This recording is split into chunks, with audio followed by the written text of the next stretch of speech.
La 4G Batelma vous présente Nivava. Le pack Gold incluant l'internet 4G en illimité, plus 35 chaînes TV à 189 milliards seulement. Le box Wi-Fi et le décodeur sont offerts. Blue Line. Manultra wanao ny vaovao.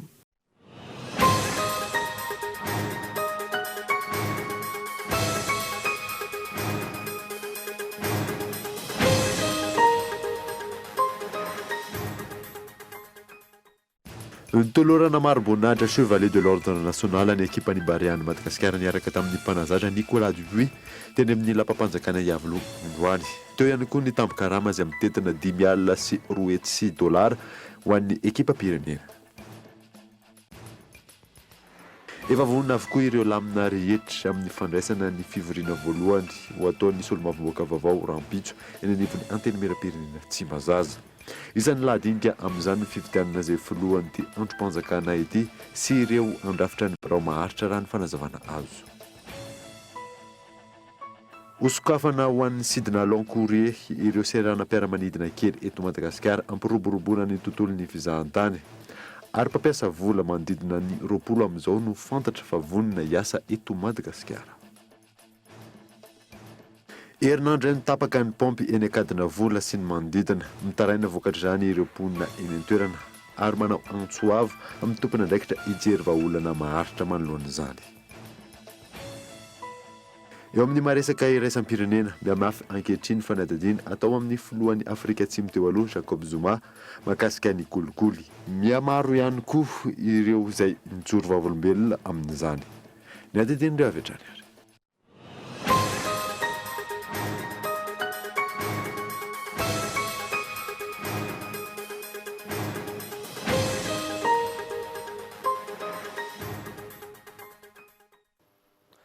Miaraba tompoko lasy tompoko avy miaraba manokana ihany koa andreo any amin'ny fatra ireo manaraka ny vaovao Cool TV amin'ny alalan'ny DSTV Antsirana, DNTV Fianaratsoa ary Cool TV Antsirabe.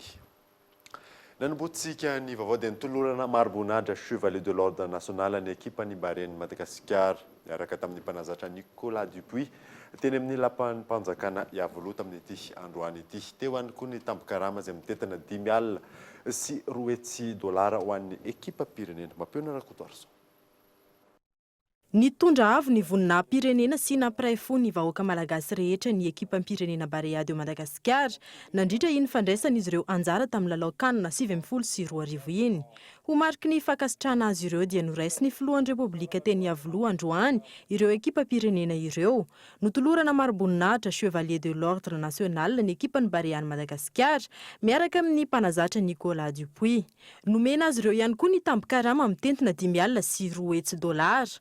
Tsy mitsanga menatra amin'ny firenena malagasy ankehitriny ary samy rehareha fa manana ny maizy azy eo amin'ny tontolon'ny baolina kitra aty Afrika noho ny zava-bitany Barea hoe ny filohan'ny Repoblika ny Madagasikara Andry Rajoelina. Tokony amiratra i Madagasikara, tsy tokony ho gisitra intsony aty Afrika fa tokony ho lohany. Ianareo Bariana vitan'izany ankehitriny satria tsy gisitra intsony tsika fa anisan'ny lohany ankehitriny noho ny ezaka nataonareo. Raha fitinina iny lalao nataonareo iny dia afaka lazaina toy izao. Nampangitangitaka ny vahoaka malagasy ianareo, nampitebiteby ny vahoaka malagasy, nampiorakoraka ny vahoaka malagasy, nampifaly ny vahoaka malagasy, nampiobo ny vahoaka malagasy ary indrindra niteraka ny fandresena taopony ny vahoaka malagasy. Fa indrindra nampitomany ny vahoaka malagasy ihany koa ianareo. Fa ny zava-dehibe tao anatin'izay dia zao niaraka nametraka fa manantena anareo, manantena ary matoky noavy ny malagasy teo anatrehan'ny fanaovana ny baolina kitra toy izao. Koa miaraba anareo manokana antenako ary miaraba tamin'ny ezaka vitanareo satria raha toa tsika ka gisitra foana na hoe tsy hita tableau mihitsy tamin'izany lalao an'ny baolina kitra zany dia ankehitriny noentinareo avy dia avy ny voninahim-pirenena ary laharana faheniny tsika tao anatin'iny kanina iny zava-dehibe zany fetim-boana iny ary eo anilanareo izay anampy anareo mba ho lasa lavitra kokoa ary mintso matoky fa anisan'ny lehibe sy mendrika ny mpilalao baolina kitra malagasy ny Barea ankehitriny ary mino sy mahatoky fa tsy maintsy ho azontsika ny fandresena na oela na oaingana.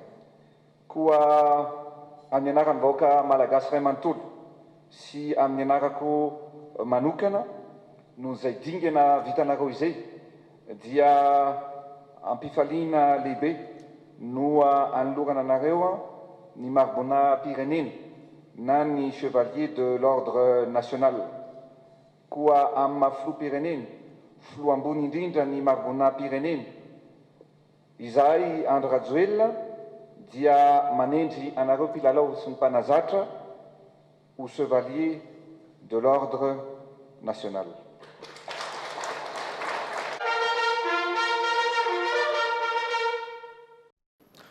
Fa lafim-baovao hafa kosa indray dia ny 24 ny volana Jolay ho avy izao farafatarany no tokony hivoaka ny didim-panjakana miantso ny mpifidy an-Datsabato raha tazomina ny daty izay natolotry ny teo anivon'ny CENI. Eteraka fampangana toerana amin'ny fitantanana ny commune manerana ny nosy ny fahatarana raha misy izany Yves Richard. Tokony hivoaka mialohan'ny 24 ny volana Jolay ho avy izao ny didim-panjakana mampiantso ny mpifidy an-Datsabato raisina anivy ny filan-kevitry ny governemanta raha tazonina ny tolo-kevitra naroson'ny CENI hanatanterahana ny fifidianana ny 20 oktobra ho avy izao. Hitarika fahabagatoerana amin'ny fitantanana ny commune 5,900 manerana ny nosy ny fitarazoana na ny fanemoran'izany mialohan'ny fataperan'ny fehim-potoam-piasany ny ben'ny tanàna ny 22 ny volana septambra ho avy izao ka tsy maintsy andraisana fanapahan-kevitra goavana. Eo aloha zany ilay nambarantsika teo dia ny fanendrenina délégation manokana ahitana olona telo filohan'ny délégation manokana iray ary filoha lefitra roa. Io fanendrena io dia avy amin'ny didy mpitondrana ataon'ny ministeran'ny antitany miainga avy amin'ny fanolorana ataon'ny lehiben'ny district na ny préfet miandraikitra an'ilay commune. Na izay no fanapahan-kevitra politika ao raisin'ny fitoram-panjakana na ihany koa azo atao tsara ny mamoaka lalàna na mandray didy tsy volana ny amin'ny hanalava ny fehim-potoam-piasany ireo ben'ny tanàna amperinasa ankehitriny ireo manomboka ny 22 ny volana septambra izay atapitra ny fehim-potoam-piasany ara-dalàna ka mandra-pivoaka ny valim-pifidianana indray. Anomboka ny voalohany volana aogositra ary ahatra 15 andro ny fandraisana ny antota taratasy filatsaham-kofidiana raha voatazana ny andro ny 24 oktobra araka ny tolo-kevitry ny CENI. Ny 15 aogositra ny fampafantarana ny kandidà na feno ny fepetra. Ny 17 volana oktobra hatramin'ny 17 oktobra no anaovana ny fampielezan-kevitra izay ahatra 20 andro. Ny 19 ny volana novambra no hivoaka ny voka-pifidianana vonjimaika avy eo anivon'ny CENI ary ny 15 ny volana desambra ny vokatra ofisialy avoaka ny fitsarana misahana ny ady amin'ny fanjakana na ny tribunal administratif. Fa efa vonina avokoa ireo lamina rehetra amin'ny fandraisana ny fivoriana voalohany izay ho ataon'ireo solombavôka vaovao rampitso eny anivon'ny anteny miram-pirenena Tsimba Zaza Mampiona Rakotoarson.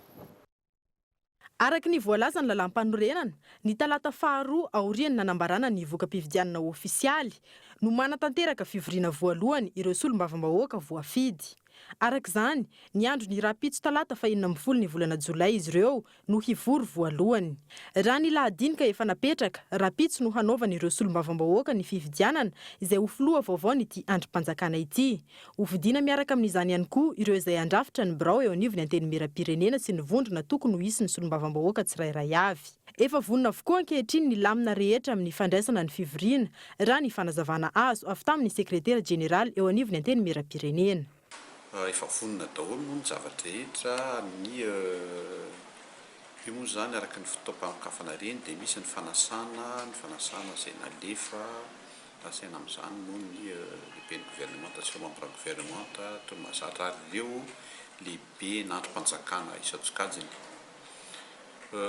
Araka ny voalazan'ny 157 lambaram-panorenana izay milaza fa hoe mivory rehefa fotoana talata faharoa aorianan'ny famoahana ny vokatra mpifidianana moa dia voalaza fa ny zokiolona sy voalaza ny lalàna hoe ny zokiolona sy ny zandriolona mitarika ny fivoriana zany amin'io rapitso io. Dia ny zokiolona moa tsara ihany manamarika fa ramatoa Razana Masoa Kristine vita tany ambady finandrana ary ny zandiolona dia andriamatoa Tsaradi Marco vita tany amin'ny Pany.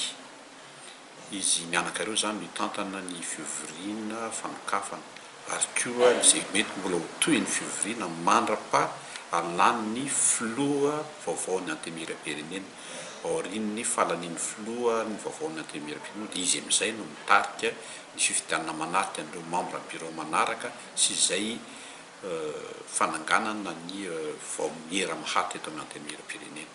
Isan'ny lahadinika ihany koa ny anolorany ireo solombavambahoaka maro anisany anarany izay ho Prime Ministre vaovao araka ny voalaza ny andininy fa 420 amin'ny lalam-panorenana. Fa ankoatr'izay, raha ny loharanom-baovao azo hatrany, anarana roa hatreto no voatonona matetika ho amin'izay toerany filohany antenimieram-pirenena izay. Fa hosokafana ho an'ny sidina Lankoure ireo seranam-piaramanidina kely eto Madagasikara ampiroboroboana ny tontolon'ny fizahantany ary mpampiasa vola manodidina ny 20 amin'izao fotoana no fantatra vavonina hiasa eto Madagasikara. Michela Ranarjo. Tafiditra tanteraka ao anatin'ny fampiroboroboana ny tontolon'ny fizahantany eto Madagasikara, mizara dia mazava tsara ny drafitra hapetraky ny fitondram-panjakana amin'izany, ankoatra ny fampitomboana ny foto-drafitr'asa ahafahana mandray mpizahantany maro, ny fanatsarana ny canal de Pangalane, ahafahana manatanteraka ny tourisme fluvial. Isan'ireo drafitra hapetraka ihany koa ny fanokafana ny seranam-piaramanidina rehetra amin'ny sidina rehetra. Maintsy sokafana daholo ny sehatra rehetrarehetra mba azahoany itongavan'ireo mpandraharaha eran'izao tontolo na malagasy ihany koa ary izany ho tonga anatanteraka an'izany tanjona tiantsika apetraka izany. Ny tanjona tiantsika apetraka moa dia inona tsy dia sarotra izy efa mizara dimy. Ny voalohany aloha dia tsy maintsy sokafantsika ireo aéroportantsika ireo. Izany hoe ireo aéroportantsika ireo zany satria rehefa jerena dia hoe eto Ivato ihany no tena mandray ny tena hoe vol atao hoe vol internationaux na indraindray vol régional mandray ny any Nosbe, Diegoa sy ny province sasany. Ny tanjona nefa dia hoe ny eran'izao ny aéroport rehetra eran'ny Madagasikara dia tokony andray an'ireny vol Lankoure ireny. Izany hoe tsy voatery mandalo eto Antananarivo zany vao hoe makany Majunga ohatra na makany Nosbe na makany Diegoa, fa hoe ny aéroport rehetra eran'ny Madagasikara dia azon'ireny agroporteur ireny atongavana. Azo antenana raha ny fanazavan'ny paitoekarena iray ny ahafahana manatratra ny tanjona amin'ny isan'ny mpizahantany eto Madagasikara raha toka tanteraka ireo drafitra rehetra. Ohatra fotsiny izao hoe raha Morondava ny lasa aéroport international dia dikan'izay zany ireo touriste avy any Chine na avy any Japon izay BDP tsy voatery tsony hoe mandalo Maurice dia mandalo Tananarivo dia zay vao makany Morondava, zany hoe very pratiquement 3 andro zany izy. Fa raha ohatra hoe fakatao aéroport national izy tonga dia hoe avy any Chine izy tonga dia tonga ao Morondava dia miny mihitsy afa tonga dia tombo be mihitsy ny isan'ny touriste. Azo atao tsara mihitsy ngely izy fa le investissement fotsiny no hoe mety lasa mavesatra raha ohatra ka hoe mila ampitomboana ny piste, mila ampitomboana le aéroport, asiana galerie, asiana boutique, asiana restauration.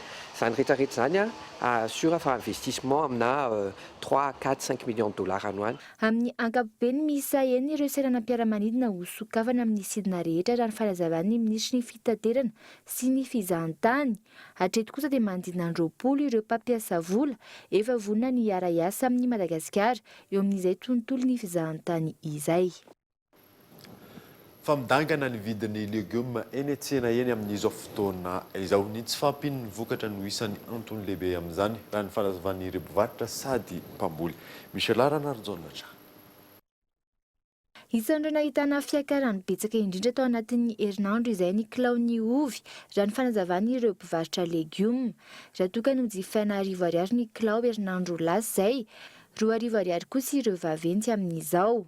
Miakatra daholo mihitsy zao na ovy na alkôvera na karaoty. Taloha zao zay maka 5 000, zao efa maka 6 000. Ny alkôvera zao alaina 500 ny kilao. Dia mba maka kely zay mba midinay 10 000. Fetraka an'izay tsy mahalafo.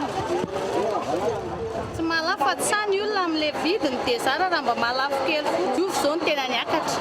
Ohatrina taloha taloha ny ovy alaina 700. Zao alaina 500 dia mba varotra eninjato sy arivo ray valonjato sy arivo. Ho an'ireo sady mpamboly no mpivarotra ny hena raha ny fanazavana ny vokatra. Miakatra nanaraka izay ny vidiny eny amin'ny tantsaha ary miakatra ny vidiny eny an-tsena. Karoty sy ny ana zao mora fa ny tena miakatra ny alkovera sy ny pavro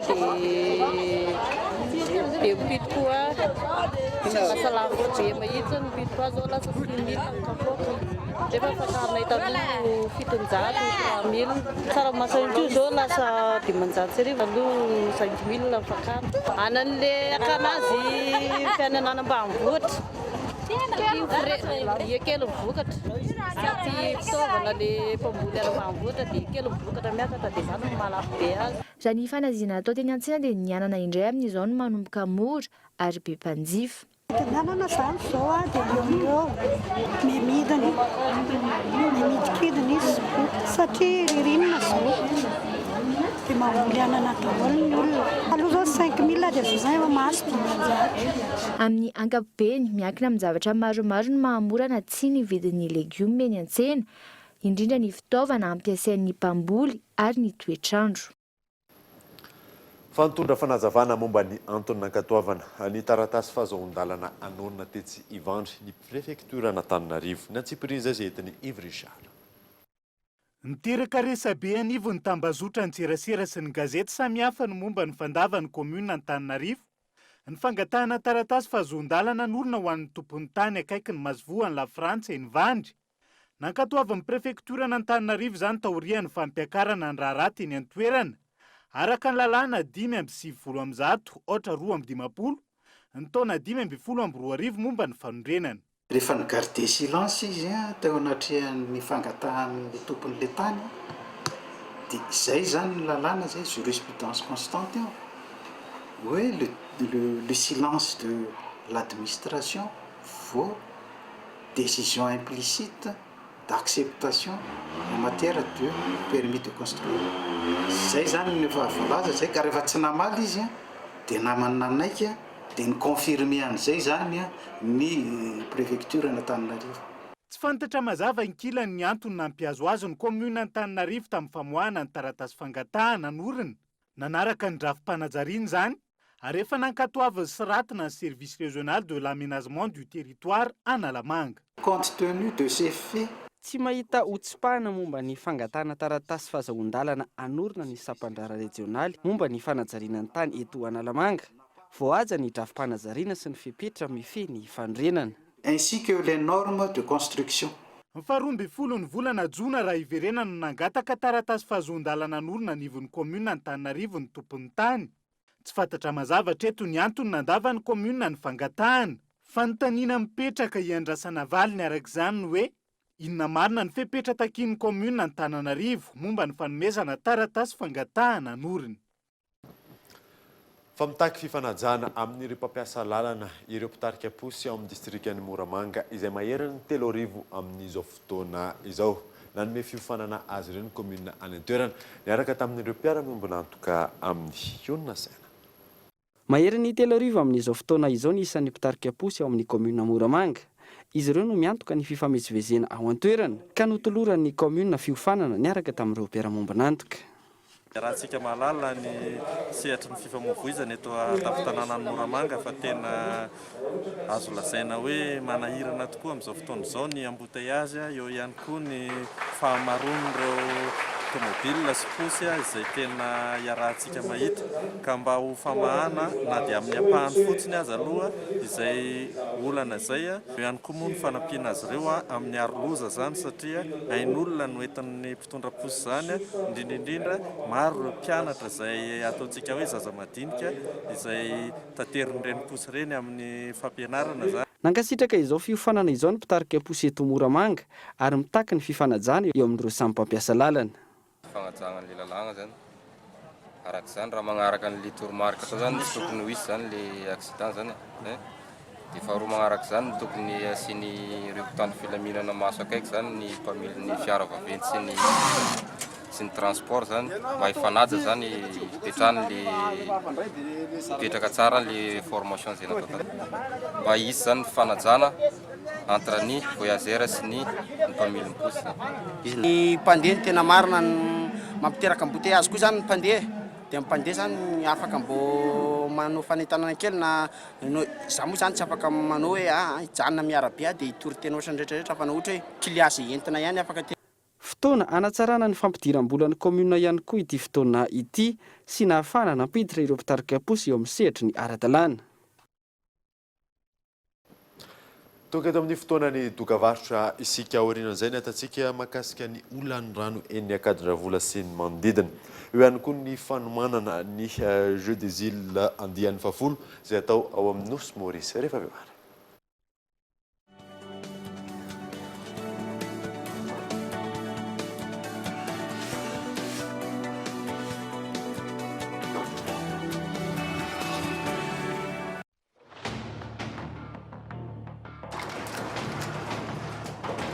Soyez prêts.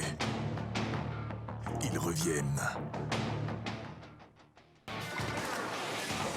Les lubrifiants mobiles reviennent à Madagascar, exclusivement chez Galana. Mobile Extended Performance. Pour toi, le téléphone, c'est plus d'SMS, plus d'internet ou les deux? Hello! C'est jusqu'à 10 mégaoctets d'internet ou jusqu'à 10 SMS pour 100 arias seulement. Hello! Et oui, pour seulement 100 arias.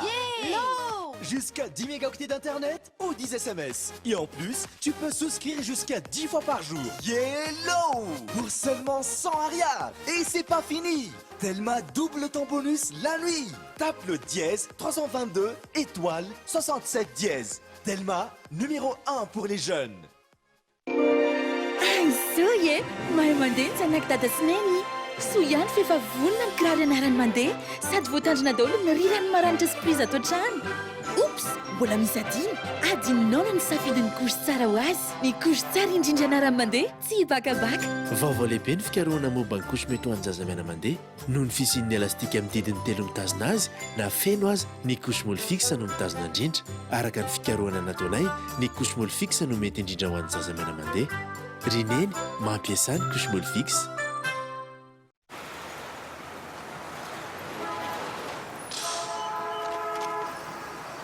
Découvrez le délicieux goût de coco, léger, frais, qui vous fait voyager.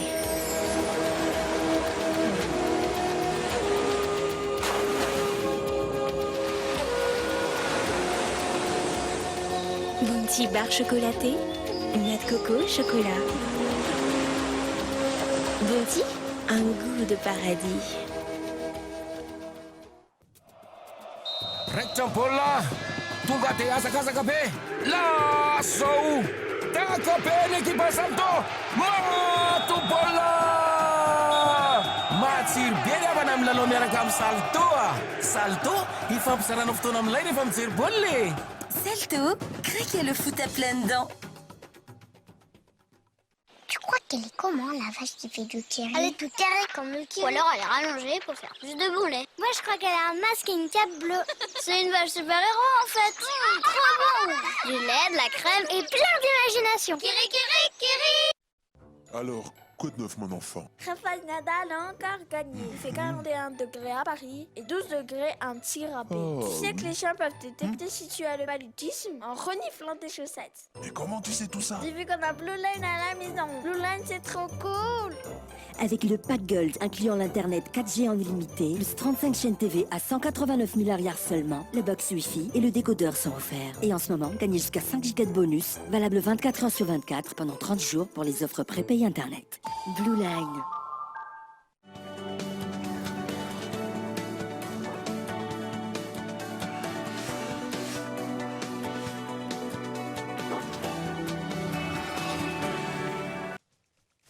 Booster X Cola, le nouveau cocktail intense. L'antre du diable. Dis-moi la vérité, c'est quoi cet endroit? Assassins, terroristes, trafiquants, les rebuts de l'humanité. Oui, Ray. Tu peux m'aider sur ce coup-là? T'auras besoin de moi. Moi, j'y vais seul. C'est personnel. Allons-y. C'est bon, tu me reçois? Le fils de mon ex-associé. On n'échappe pas à son passé, Breslin. On va se retrouver. Où tu vas? Tu me connais. J'adore ce bruit. Tu aurais pu aider mon père. Maintenant, je vais te briser.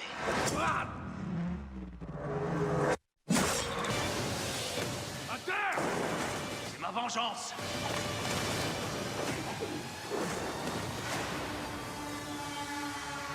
J'en ai assez des prisons. Araka ny hitantsika teo iny évasion entourage indray no horonan-tsara rahantsika annualina eto amin'ny Cool TV.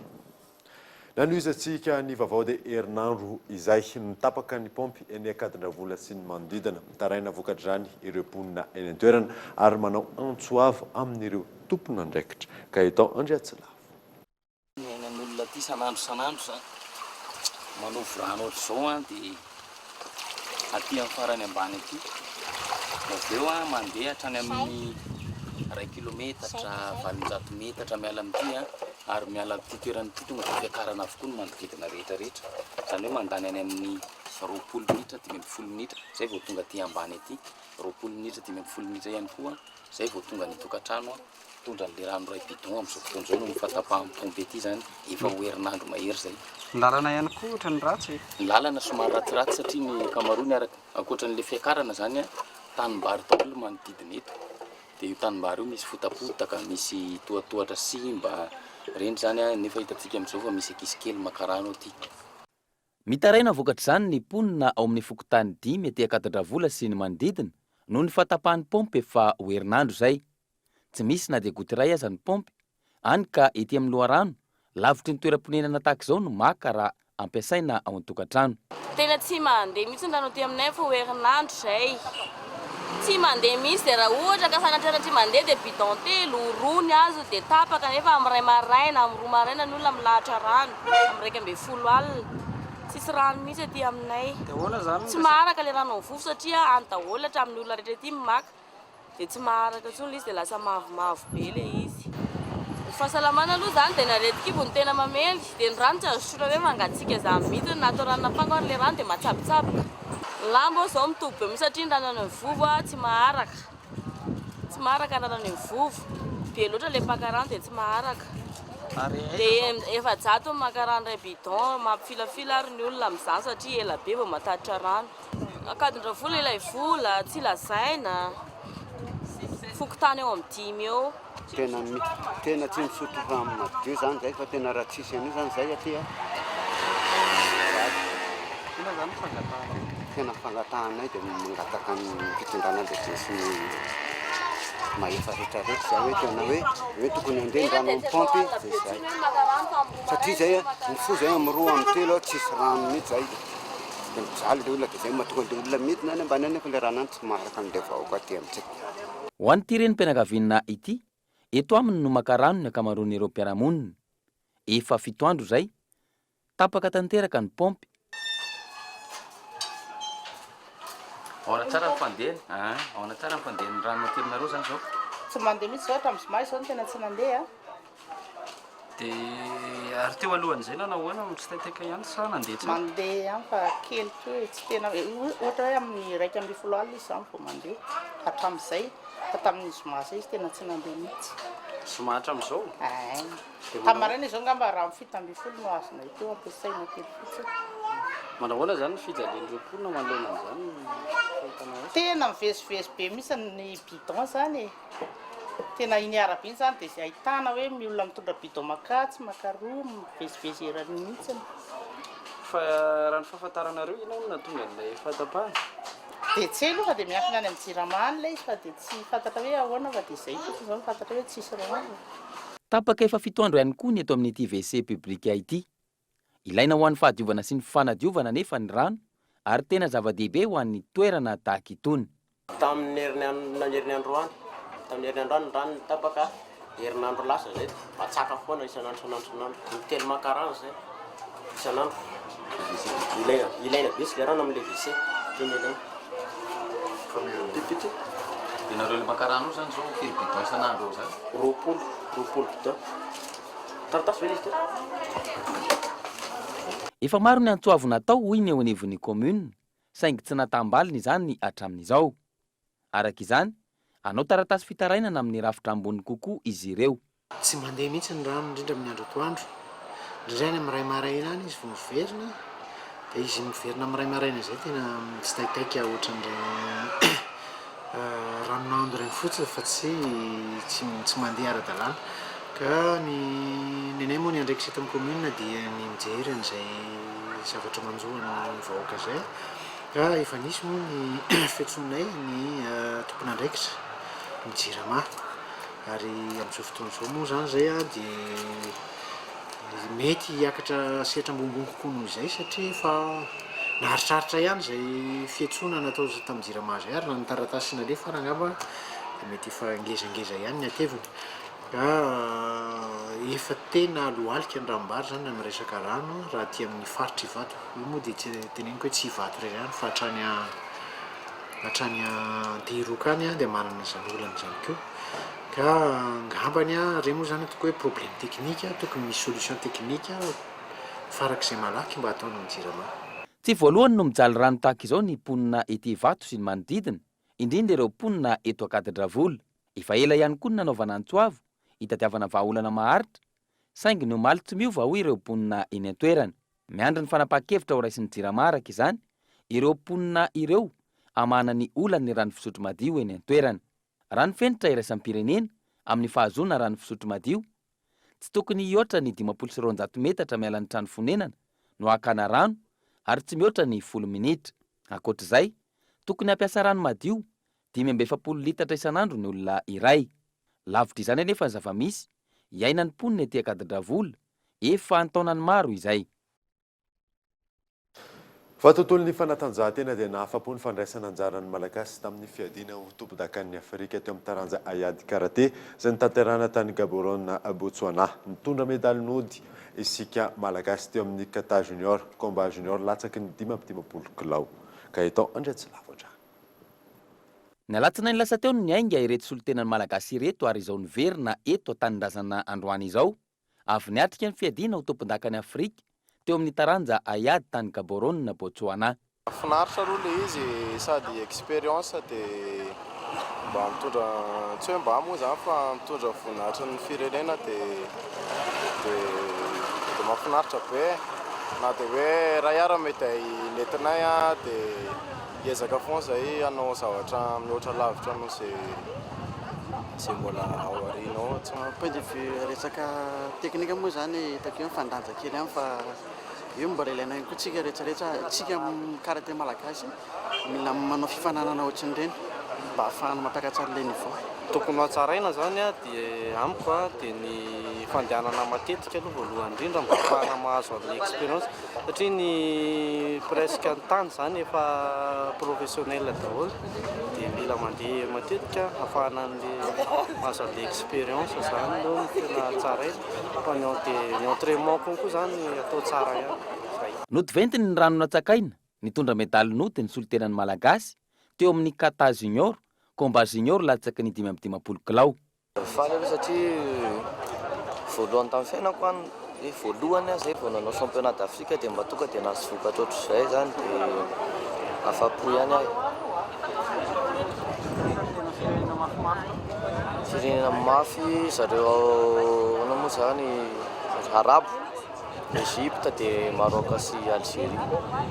Mila mametraka le malagasy zavatra mitovy amin'ilay karate mba tsisy hoe fifasamihafana be rehefa mivoaka ohatrany ivelany mba hoe iny zany to dia eken'ny olona rehefa malagasy dia manamaha izy azy hoe ohatr'izao ny azy dia ampiana ny kotrana hoe le azo d'entraînement mihitsy zany hita hoe tsy ampy. Ilaina le manao an'ilay satria le expérience amin'izy tonga dia mampivoatra anisany aingana indrindra. Nafinaritra ary afapo amin'ny ankapobeny ny ara-teknika sy ny fanomanana hoy ny tale teknika nasionaly. Na izany azy, ilaina trano ny fanamafisana ny traikefa sy ny fanohanana avy amin'ny mpiray-tanindrazana amin'ity taranja ity. Politika tsara indrindra dia zao aloha fanohanana izay foana fanohanana voalohany dia ny ezaka atao eo amin'ny fanomanana eo amin'ny fanazarantena.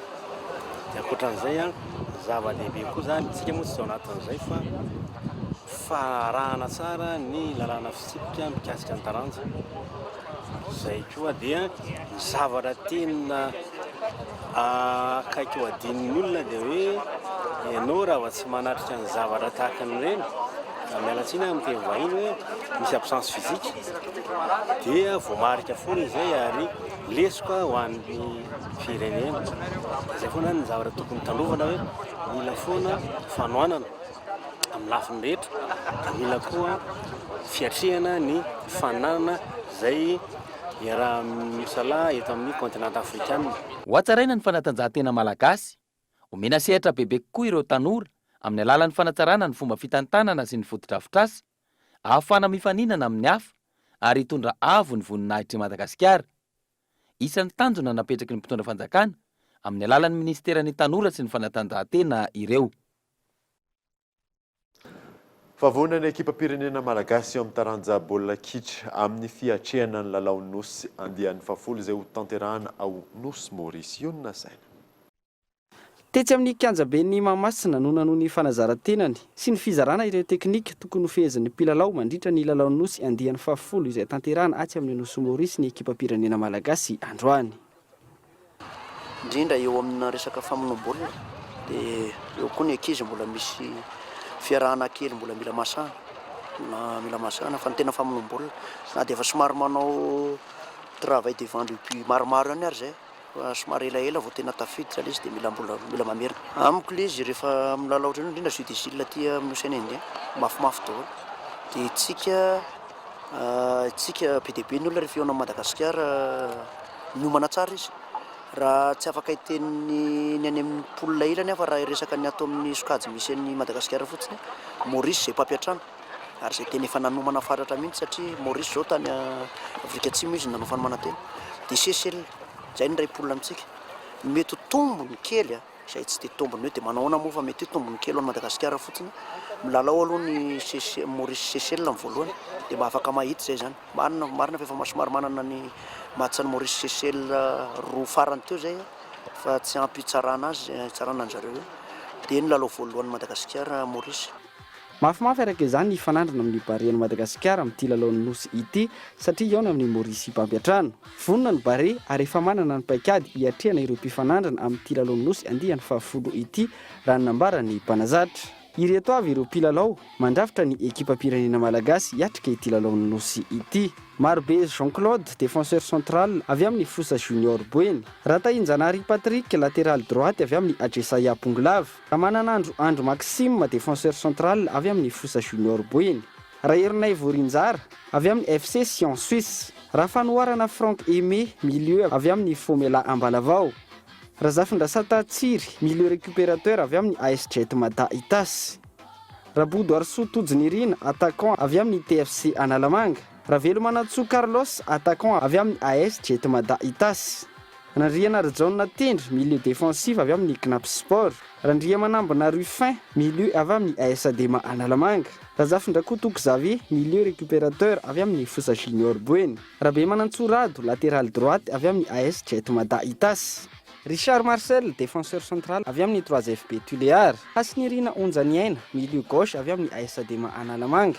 Ramiandro Soriki, défenseur central avy amin'ny Knap Sport Itas. Tovindray ny Gilbert, latéral droite avy amin'ny FCA Ilaka Kayurumbe. Ramandry Santsilavina, latéral gauche avy amin'ny LGK Plus Analamanga. Rabarjaona Tantely, latéral gauche avy amin'ny AS Adema Analamanga. Rakotonirina Jols, gardien de but amin'ny Knapsa Sport. Ravelson Herniaina, gardien de but ihany koa avy amin'ny Fosa Junior. Andria Malala Andoniaina, gardien de but avy amin'ny Knap Sport. Fa tontolo ny baolina kitra izay hatrany fa any ivelany kosa indray dia totosa omaly ny digany manasa-dalana eo amin'ny kanina 7-4 izay tanterahana any Egypte.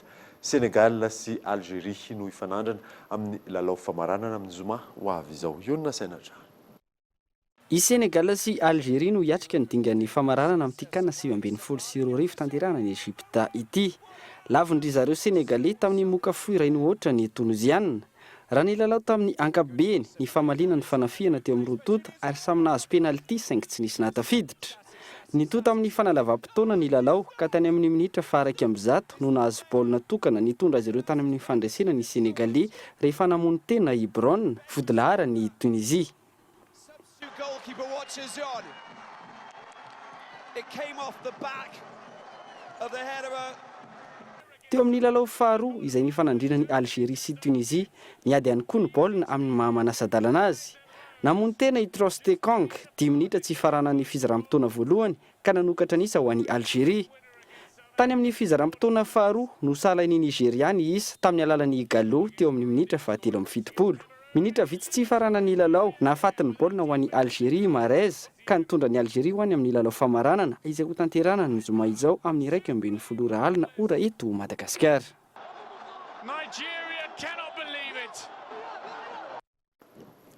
Maresaka iraisam-pirenena dia mihamafy ankehitriny fa niadadiana atao amin'ny filoha afrikana tatsimo teo aloha Jacob Zuma mahakasika ny raharaha kolokolo. Mihamaro ihany koa ireo olona mijoro vavolombelona amin'ny izao fotoana izao fanadina. Tao anatin'ny iray taona izay mipoitra tsikelikely ireo fandikan-dalàna sy kolikoly nataony Jacob Zuma filoham-pirenen'ny Afrika Atsimo teo aloha. Raymond Zondo filoha lefitry ny fitsarana amin'izao fotoana izao izay manadady manokana ity filoha ity. Ny asan'ny filohan'ny komisiona ity izay manao ny fanadina lalina mikasika ny Jacob Zuma na mitombona natsy ny fananganana gouvernement tatao anatin'ny kolikoly avolenta nataony ity filoha ity teo aloha nandritra ny 7 taona na teo amin'ny fitondrana azy. Ministra teo aloha sy mpandrara ara-barotra maro ihany koa no mijoro vavolombelona amin'izao fotoana izao mahakasika ity raharaha ity ankehitriny. Ny iray tamin'ireo nijoro vavolombelona no nanambara ny fanodikodiana mbola mpanjakana noho ny tombontsoa manokana nataony ity filoha teo aloha ity vola izay mitetina 6 milliards d'euros tao anatin'ny kitapom-bola mpanjakana. Nanambara ihany koa ny ministra ny vola teo aloha teo alohan'ny fitsarana tarin'ny Raymond Zondo fa niara-ny fanamelona ho faty izy nandritra ny fitondrana ity filoha teo aloha ity. Eo am-pilatanan'ny fitsarana araka izany ity raharaha ity amin'izao fotoana izao. Alohan'ny sarana daverina aminao vaovao songadina tamin'ity alina ity. Nitolorana maro-boninahitra Chevalier de l'Ordre National ny ekipan'ny Barian'i Madagasikara miaraka tamin'ny mpanazatra Nicolas Dupuis teny amin'ny lapam-panjakana Iavoloha tamin'ny ity androany ity. Herinandro izay tapaka ny pompy eny akadina vola sy ny manodidina mitaraina vokatra izany ireo mponina eny an-toerana ary manao antsoava amin'ny tompona andraikitra. Dia izay mamarina vaovao tamin'ity alina ity. Ankasitrany ianao nanaraka izany soava tsara daholo tompoko.